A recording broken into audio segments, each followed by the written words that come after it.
அகிலத்தின் அன்பான சொந்தங்களுக்கு இனிய வணக்கம். மேன்மர் காலனியினூடாக சந்தித்திருக்கின்றோம்.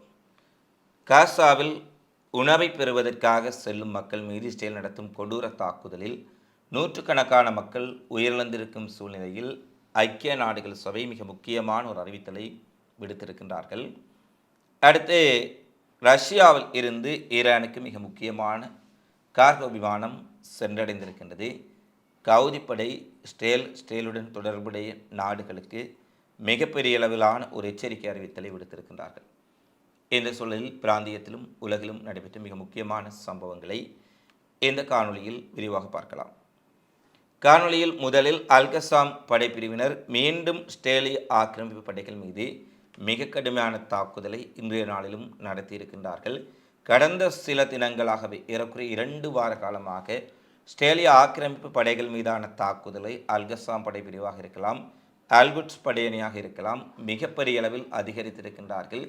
குறிப்பாக ஒரே மாதத்தில் ஸ்டேலிய இராணுவத்தினர் 100க்கும் மேற்பட்டவர்கள் கொல்லப்படும் அளவுக்கு அவர்களுடைய தாக்குதல் நடவடிக்கைகள் மிகப்பெரிய அளவில் அங்கே நடைபெற்று கொண்டிருக்கின்றன. இந்த நிலையில்தான் வடக்கு காசாவின் ஜபாலியாவில் டேங்கி எதிர்ப்பு ஏவுகணைகள் மூலம் அவர்கள் தாக்கியதில் 2 ஸ்டேல் இராணுவத்தினர் கொல்லப்பட்டிருக்கின்றார்கள், 2 பேர் காயப்படுத்தப்பட்டிருக்கின்றார்கள் என்ற செய்தி வெளியாக இருக்கின்றது. குறிப்பாக நேற்றைய தினம் அல்குட்ஸ் படைப்பினருடைய தாக்குதலில் ஏற்கனவே 3 ஸ்டேல் இராணுவத்தினர் கொல்லப்பட்ட சூழ்நிலையில் மீண்டும் 2 பேர் கொல்லப்பட்டுள்ளமை குறிப்பிடத்தக்க விடயமாக மாறியிருக்கின்றது. அதேபோல் தெற்கு காசாவில் நடந்த கன்னிவெடி தாக்குதலில் ஸ்ட்ரேலிய இராணுவத்தின் கேப்டன் ரக அதிகாரி டி பிரென் என்று சொல்லக்கூடிய ஒரு முக்கியமான தளபதி கொல்லப்பட்டிருப்பதாக அல்கசாம் படைப்பிரிவு தெரிவித்திருக்கின்றது. ஸ்ட்ரேலிய இராணுவத்துக்கு எதிரான தாக்குதல்கள் காசா முழுவதும் அதிகரித்திருக்கும் சூழ்நிலையில் இந்த பதிவுகள் இன்றைய தினம் வெளியாக இருக்கின்றன. ஸ்ட்ரேலிய இராணுவத்தினர் ஏற்கனவே காசாவில் உயிரிழப்புகள் அதிகரித்திருக்கும் சூழ்நிலையில் ரிசர்வ் படைகளும் புதிய படைகளரும் காசா போருக்கு செல்ல மறுத்திருக்கின்றார்கள் என்ற செய்திகளுக்கு மத்தியில் ஹமாஸினுடைய இந்த தொடர்ச்சியான தாக்குதல்கள் மேலும் பல உயிரிழப்புகளை ஏற்படுத்தி இருப்பதை தெளிவாக அங்கு இருக்கக்கூடிய நிலைமைகள் காட்டுகின்றன. அடுத்து ஐநா சபை இன்று ஒரு அறிவித்தலை விடுகின்றார்கள். ஸ்டேல் காசா உதவிக்கான முக்கிய வழித்தடமாக ஐக்கிய நாடுகள் சபை இருக்க வேண்டும் என்பதுதான் எங்களுடைய விருப்பமும் அங்கே இருக்கக்கூடிய மக்களின் விருப்பமும் சர்வதேச மனித உரிமை சார்ந்து பேசக்கூடிய அனைவருடைய விருப்பமாகவும் இருக்கின்றது. உலக உணவு திட்டத்தின் துணை நிர்வாக இயக்குனர் கார்ல் ஸ்காவ் ஸ்ட்ரேலிய அதிகாரிகள் ஐநா விநியோகத்திற்கான முக்கிய பாதையை தடை செய்யவிட்டு ஸ்ட்ரேலும் அமெரிக்காவும் இணைந்து காசா அறக்கட்டளை என்ற பெயரில் உதவி விநியோக பணிகளை மேற்கொண்டு வருகின்றார்கள். ஆனால் அந்த பணிகள் முழுக்க பசியோடு இருக்கும் மக்களை குறிவைத்து கொள்ளக்கூடிய ஒரு கொடூரமான விடயமாக மாறியிருக்கின்றது. ஏனெனில் உணவுக்காக இந்த அறக்கட்டளையிலிருந்து பெறுவதற்காக சென்ற மக்களில் இதுவரை கடந்த 21 நாட்களில் மட்டும் 848 பாலஸ்தீனர்கள் கொன்று குவிக்கப்பட்டிருக்கின்றார்கள். அதில் பலர் ஸ்ட்ரேலிய இராணுவத்தினர் மிக அருகில் இருந்து துப்பாக்கிச்சூடு நடத்தி இருக்கின்றார்கள். எனவே உணவை பொறியாக வைத்து அங்கு வரக்கூடிய மக்களை கொல்லக்கூடிய இந்த இஸ்ரேல் அமெரிக்காவினுடைய இந்த உதவி திட்டத்தை குறித்து ஏற்கனவே ஐநா மிக பெரும் கண்டனங்களை வெளியிட்ட சூழ்நிலையில் இன்று நேரடியாகவே ஐநா ஒரு கோரிக்கை விடுத்திருக்கின்றார்கள். உங்களுடைய காசா மனித கட்டளை அறக்கட்டளை என்ற பெயர்களில் நீங்கள் செய்யக்கூடிய அறக்கட்டளை அங்கு மக்களுக்கு உணவளிப்பதை விட அவர்களை கொன்றொழிப்பது தான் அதிகமாக இருக்கின்றது. எனவே மக்களுக்கு உணவளிப்பதற்கு நாங்கள் ஐக்கிய நாடுகள் சபை தயாராக இருக்கின்றோம். ஏற்கனவே UNRWA என்று சொல்லக்கூடிய பாலஸ்தீன ஐக்கிய நாடுகள் தூதுவர் ஆலயம் என்ற அமைப்பு மிகப்பெரிய அளவில் அங்கு செயற்பட்டு வந்தவர்கள் தற்போது இஸ்ரேலினால் பல பகுதிகளில் முடக்கப்பட்டாலும் பாலஸ்தீனர்களுக்கான உதவிகளை செய்வதற்கு திறன்மிக்க தகுதியுடைய ஒரு அமைப்பாக காணப்படுகின்றார்கள். ஐநா வெளியேறுவதால் இங்கு எந்த விதமான நன்மையும் மக்களுக்கு அடைய முடியாது. ஐக்கிய நாடுகள் சபையே அங்கு உணவு விநியோகத்திற்கான முக்கிய பாதையாக இருக்க வேண்டும் என்பதுதான் மிகப்பெரிய அளவில் எல்லோராலும் எதிர்பார்க்கக்கூடிய விடயம் என்ற ஒரு விடயத்தை அவர் தெரிவித்திருக்கின்றார். இது நிச்சயமாக ஐநா ஸ்டேலில் நடைபெறக்கூடிய இந்த அமெரிக்க ஸ்டேலின் உதவி திட்டத்தில் விரக்தி அடைந்திருக்கின்றார்கள். அவர்கள் சொன்னது ஏதோ செய்வது ஏதோ மக்களுக்கு இன்னமும் உணவு முழுமையாக கிடைக்கவில்லை. அவ்வாறு கிடைப்பதற்காக செல்லக்கூடிய மக்கள் சுட்டுக் கொல்லப்படுகின்றார்கள். இந்த சூழ்நிலையில் தான் ஐநா மீண்டும் தங்களை அனுமதியுங்கள், தாங்கள் சரியான முறையில் அங்கே மக்களுக்கு தேவையான உதவிகளையும் உணவையும் விநியோகிக்க முடியும் என்று ஒரு கோரிக்கை விடுத்திருக்கின்றார்கள். இதை இனப்படுகொலையாளி நெதன்யாகுவும் அவனுடைய அரசாங்கமும் ஏற்றுக்கொள்ளுமா என்றால் அது ஒரு மிகப்பெரிய கேள்விக்குறி. அடுத்து அமெரிக்காவினுடைய நியூயார்க் டைம்ஸ் பத்திரிகை நேற்று ஒரு செய்தியை வெளியிட்டிருக்கிறார்கள். ஜூலை 9 வெளியிடப்பட்ட அவர்களுடைய சிறப்பு பதிவில் அமெரிக்க தலைநகரில் சட்டமியற்றுவர்களுடன் சந்திப்புக்கு முன்னர் பெஞ்சமின் நெதன்யாகு குறித்து அவர்கள் ஒரு செய்தியை வெளியிட்டிருப்பதுடன் குறிப்பாக தன்னுடைய சொந்த அரசியல் நலனுக்காக பிரதமர் பதவியில் தான் நீட்டிப்பதற்காகவே காசா போரை நெதன்யாகு நீட்டித்து செல்கின்றார். இதற்கு பல ஆதாரங்கள் இருக்கின்றன. வேண்டுமென்றே இவர் இந்த போர் நிறுத்த ஒப்பந்தத்தை தொடர்ச்சியாக குழப்பி அடித்து வருகின்றார். இதை நாங்களும் பல தடவை வலியுறுத்தி இருந்தோம்.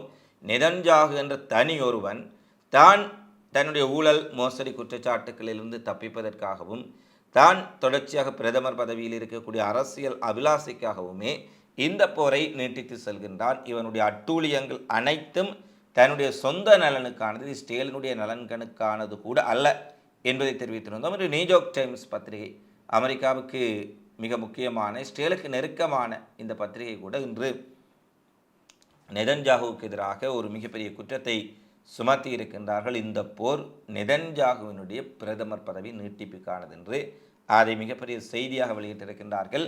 நெதன்யாகுவினுடைய அலுவலகம் அதை மிகப்பெரிய அளவில் கண்டனம் செய்திருக்கின்றார்கள். இது ஏற்றுக்கொள்ள முடியாதது, அவ்வாறு இவ்வாறு அவனும் அவனுடைய கூட்டாளிகளும் யார் எதை சொன்னாலும் அவர்களுக்கு எதிராக கருத்துக்களை கூறுவார்களை ஒழிய ஒருபோதும் விமர்சனங்களையும் ஆக்கபூர்வமான குற்றச்சாட்டுக்களையும் ஏற்றுக்கொள்வதும் இல்லை, தம்மை திருத்திக் கொள்வதும் இல்லை என்பதைத்தான் நாங்கள் தொடர்ச்சியாக பார்த்து வருகின்றோம்.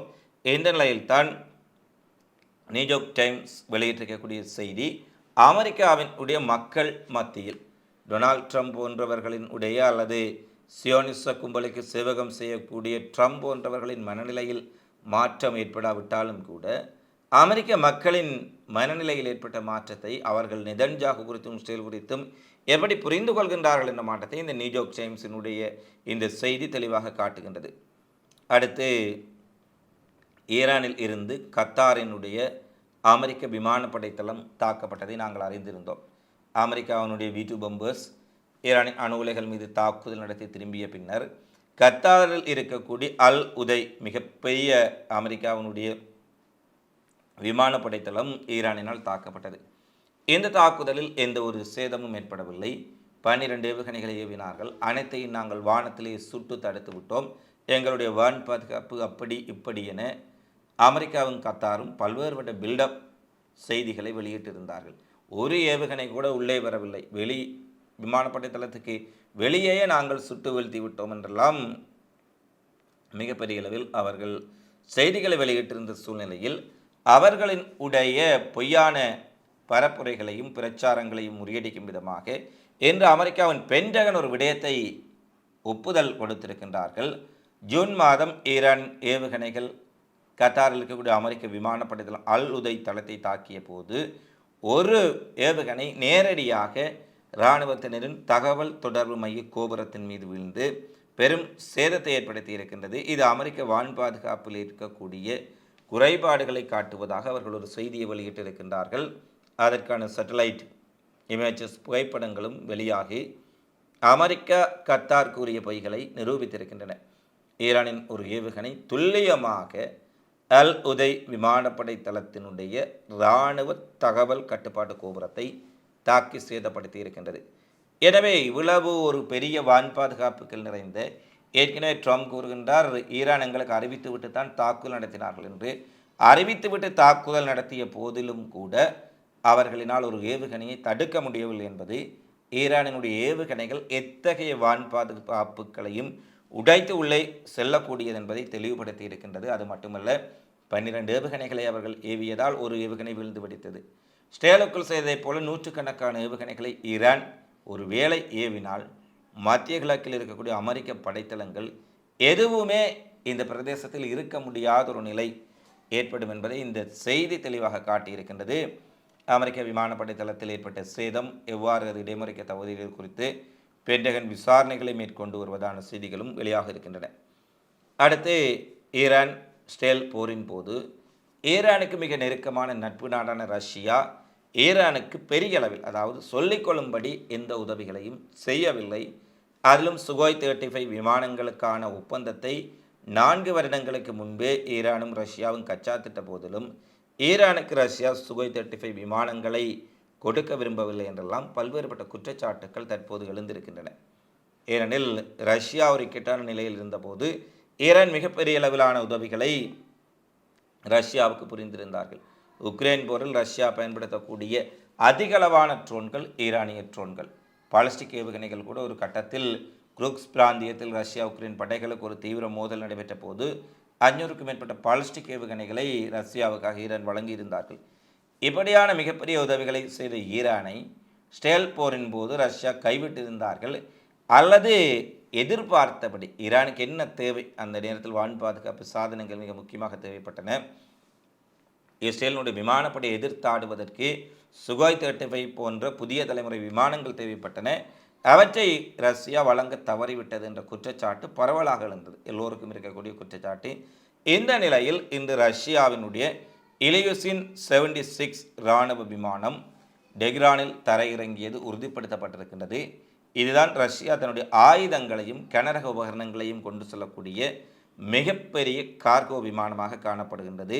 ரஷ்யாவின் இலியுசின் 76 இராணுவ விமானம் பெரிய அளவில் சரக்குகளை ஏற்றிய பின்னர் டெஹ்ரானில் தரையிறங்கியதாகவும் தரையிறங்கிய சிறிது நேரத்தின் பின்னர் அது மீண்டும் மாஸ்கோவுக்கு புறப்பட்டதான செய்திகளும் வெளியாக இருக்கின்றன. இந்த சரக்கு விமானம் கனரக இயந்திரங்களை ஏற்றிச் செல்வதற்கு பெயர்பட்டது. ரஷ்யா மேம்பட்ட போர் விமானங்கள் அல்லது வான் பாதுகாப்பு அமைப்புகளை ஈரான் போருக்கு பின்னர் ஈரானுக்கு அனுப்பியிருக்கலாம் என்ற சந்தேகங்கள் வளர்த்திருக்கின்றன. ஸ்டேல் ஈரான் போர் நடைபெற்ற பின்னர் ஒரு ரஷ்யாவின் விமானம் டெஹ்ரானில் சென்று நேரடியாக தரையிறங்குவதும் இதுதான் முதல் தடவை என்ற செய்திகளும் தற்போது வெளியாக இருக்கின்றன. ஏற்கனவே ரஷ்யா ஈரானுக்கு சொன்னபடி உதவ தவறியிருந்ததால் சீனாவிடமிருந்து புதிய தலைமுறை 5ஆம் தலைமுறை விமானங்களை ஈரான் ஆர்டர் செய்திருந்தார்கள். அதில் 2-3 விமானங்கள் ஏற்கனவே அவர்களுக்கு கொடுக்கப்பட்டதாக செய்திகளும் வெளியாக இருந்தன. மேலும் 20க்கும் மேற்பட்ட விமானங்களை சீனா விரைவில் கொடுக்கும் என்ற ஒரு அறிவிப்பும் வெளியான சூழ்நிலையில் ஒருவேளை சீனாவின் பக்கத்தில் ஈரான் மீண்டும் அதிகமாக சாய்ந்து விடுவார்களோ அல்லது ஈரான் ரஷ்யா இடையிலான நட்பில் ஒரு பிளவு ஏற்பட்டு விடுமோ என்று இவர்கள் நினைத்தார்களோ அல்லது வேறு காரணங்களோ தெரியாது, அவசரமாக ரஷ்யாவின் இலியுசின் 76 இராணுவ விமானம் டெஹ்ரானில் தரையிறங்கி இருக்கின்றது. இதில் இவ்வாறான உதவிகள் சென்றிருக்கின்றன, இவ்வாறான ஆயுதங்கள் சென்றிருக்கின்றன. அது ஈரானுக்கு எவ்வளவு தூரம் பயன் தரப்போகின்றது என்ற விடயங்கள் வெளியாகவில்லை. இருந்தபோதிலும் ரஷ்ய கார்கோ சென்றமை உறுதிப்படுத்தப்பட்டிருக்கின்றது. அடுத்து பிரேசிலின் உடைய பிரதமர் அமெரிக்க அதிபர் ட்ரம்புக்கு முகத்தில் அறைந்திருக்கின்றார். பிரேசிலுக்கு இவர் 50% வரி விதிப்போம், பிரேசில் நாட்டின் மீது நாங்கள் மிகப்பெரிய அளவில் வர்த்தக முடக்கத்தை ஏற்படுத்துவோம் என்று ட்ரம்ப் மிகப்பெரிய மிரட்டல் விடுத்திருந்தார். இந்த மிரட்டல்களுக்கு ஐரோப்பிய நாடுகளும் சில ஆசிய நாடுகளும் அஞ்சலாம். நாங்கள் அஞ்ச மாட்டோம் என்று கூறுவதைப் போல அவர் எடுத்த எடுப்பில் ஒரு விடயத்தை சொல்கின்றார். இது ஒரு பேரரசரின் குடிமக்கள் அல்ல, இங்கு யாரும் அரசர்களும் அல்ல. ஏனெனில் ட்ரம்பினுடைய ஆட்சி எந்த விதமான ஜனநாயக மாண்புகளும் அற்ற ஜனநாயக விழுமியங்களுக்கு மதிப்பளிக்காத ஒரு சர்வதிகார ஆட்சி, ஒரு மன்னர் ஆட்சி போல காணப்படுவதாக பல்வேறுபட்ட குற்றச்சாட்டுக்கள் அமெரிக்காவுக்குள்ளேயும் வெளியேயும் எழுந்திருக்கின்றன. அமெரிக்காவில் நடைபெற்ற போராட்டங்களில் கூட இங்கு யாரும் மன்னர்கள் அல்ல, எல்லோரும் மக்களுக்கான அதிகாரிகள் என்ற கோஷங்கள் எழுப்பப்பட்டன. இந்த நிலையில்தான் பிரேசில் அதிபர் கூறியிருக்கின்றார், உலகம் மாறிவிட்டது, நாங்கள் இறையாண்மை கொண்ட நாடுகள், நாங்கள் ஒரு பேரரசின் குடிமக்கள் அல்ல, நீங்கள் வரி விதித்தால் நாங்களும் அதற்கு ஏற்ற பதில் விதியை நிச்சயமாக விதிப்போம், உங்களுடைய மிரட்டல்கள் உருட்டல்களுக்கு நாங்கள் அடிபணியப் போவதில்லை, எங்கள் மீது 50% வரி நீ போடுகின்றாயா, நாங்களும் 50% போடுகின்றோம், நீ 100% வரி விதிக்கப் போகின்றாயா, நாங்களும் 100% வரியை விதிப்போம் என்பதை போல பிரேசில் நிமிர்ந்து நிற்க தொடங்கி இருக்கின்றார்கள். இது அமெரிக்காவுக்கு அஞ்சி அடங்கி ஒடுங்கி அவர்களுடைய வரி வர்த்தக போரில் வரியை அதிகரித்தால் எங்கே அந்த நாடுகளை திவாலாகி விடுமோ என்று சொல்லி அஞ்சக்கூடிய கோழைகளுக்கு மத்தியில் பிரேசில் போன்ற நாடுகள் மிகப்பெரிய பதிலை அமெரிக்காவுக்கு கொடுத்திருக்கின்றார்கள். அடுத்து அமெரிக்காவின் டெக்காஸ் மாகாணத்தில் ஏற்பட்ட வெள்ளப்பெருக்கில் உயிரிழந்தவர்களின் எண்ணிக்கை 121 உயர்வடைந்திருக்கின்றது. காணாமல் போனவர்களின் எண்ணிக்கை 180 கடந்திருக்கின்றது. தொடர்ச்சியாக தேடுதல் பணிகள் நடைபெற்று வருவதான செய்திகள் வெளியாக இருக்கின்றது. அடுத்து கவுதிப்படையினுடைய தலைவர் மீண்டும் ஒரு மிக முக்கியமான அறிவிப்பு, சியோனிச அமைப்புடன் இணைக்கப்பட்ட எந்த ஒரு கப்பலும் செங்கடல் வழியாக செல்ல முடியாது, அவ்வாறு சென்றால் அவை மிக பெரிய அளவிலான ஒரு இழப்பை சந்திக்க வேண்டிய நேரிடும். எவ்வளவு விலை கொடுத்தாலும் சரி ஏமன் உறுதியாக ஆக்கிரமிப்புடன் எந்த ஒரு சமரசமும் இல்லை.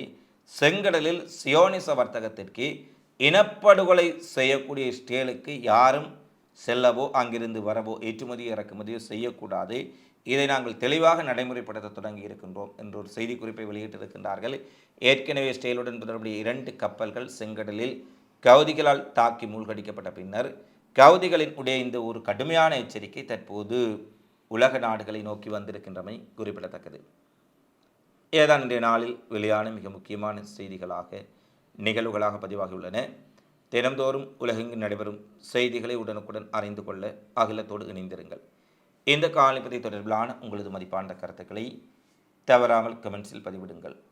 மீண்டும் அடுத்த காணொளியில் சந்திப்போம். நன்றி, வணக்கம்.